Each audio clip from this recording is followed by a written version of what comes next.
Time now for the Market Report with Zach Ashmore. Coronavirus influential in the markets in a lot of ways, as you saw earlier. Here's Zach to tell us about it. Thanks, Mike. In the game of supply and demand, cattle is showing more demand than supply. According to the USDA's cattle report, herd sizes decreased this past year, down about 500,000 from a year ago. The decrease comes as no surprise, says Farm Journal. Herd expansion is approaching the end of a 5 to 6 year cycle, but the hitch is whether or not prices will follow normal trends.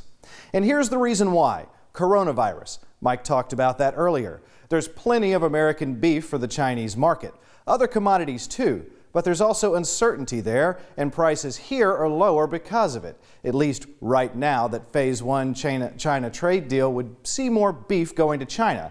And once the crisis is over, prices could rebound. On the other hand, China's not our biggest beef market. Less than 1% of U.S. beef winds up there. In the grain markets, little effect from coronavirus. Analyst John Roach says despite the impact on meat when it comes to other markets, signs are optimistic. Well, we have a curveball that's been thrown at us called the coronavirus. And so we can't look at normal and look at past and try to project out in the future because we haven't seen anything quite like this before. And it's not winding down quite the way it looked like it might be. And some of the numbers that have come out in recent days, it's getting more scary perhaps, but it's not having a huge impact on the market. It's a small impact actually that we're seeing from the coronavirus. So the market, the big overall market is saying don't worry so much about that. Now that may change because none of us really know, but at the moment equities are telling you that it's going to be a temporary situation as well as our grain markets.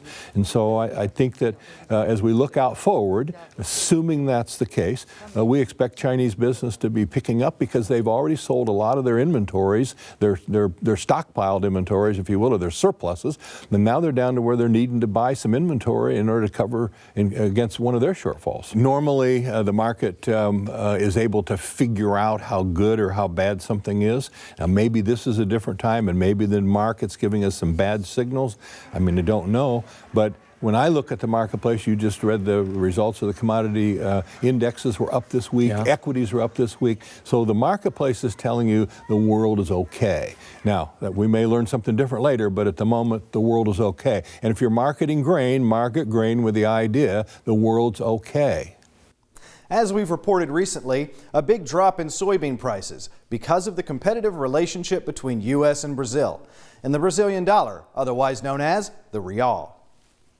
Has a lot to do with currency, and one of the things that I would suggest for those of you who are looking at prices and the decline, the market's decline and so forth, look at what currencies have done. Since January 1, the Brazilian real has dropped 8%.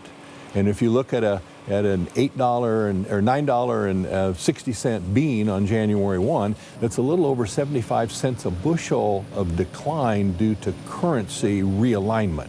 During that same period of time, the farmers in Brazil, afraid of what kind of deal we might strike with China and how much business they may lose, have been much more aggressive selling.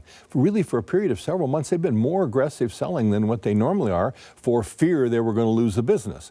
And so there's more going on here with the currency, and that's having more impact on your beans than the coronavirus. As Mike said earlier, pork line speed's an ongoing issue in the meat industry. Strong opinions both for and against removing speed limits, but there is a bigger picture when it comes to how this new rule affects the marketplace. Right now, processors are slaughtering 1,106 hogs an hour. The new rule removes that limit. Plants can process as many hogs as they want, and needless to say, that'll push a lot more pork into the marketplace. Because consumer tastes are changing, the majority of this additional meat will be sold overseas. The USDA says we're not eating much more pork now than we did 20 years ago. That's in stark contrast to chicken and beef, both of which are in greater demand, which leads me to another point. Right now, the line speed increase only affects pork production, but assuming the new rule isn't reversed, you can rest assured the beef and poultry industries will want in on the action.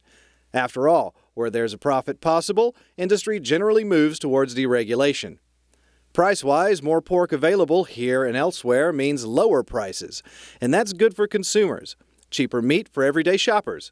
But just because U.S. pork consumption is stable here doesn't mean it is in other countries. And it's obvious that most of the additional meat will be sold to China eventually. Here's why. For the Chinese, pork is their #1 protein. And let's absolutely not forget China's population, 4 times that of the United States. On top of that, of course, China's swine herds decimated by African swine fever.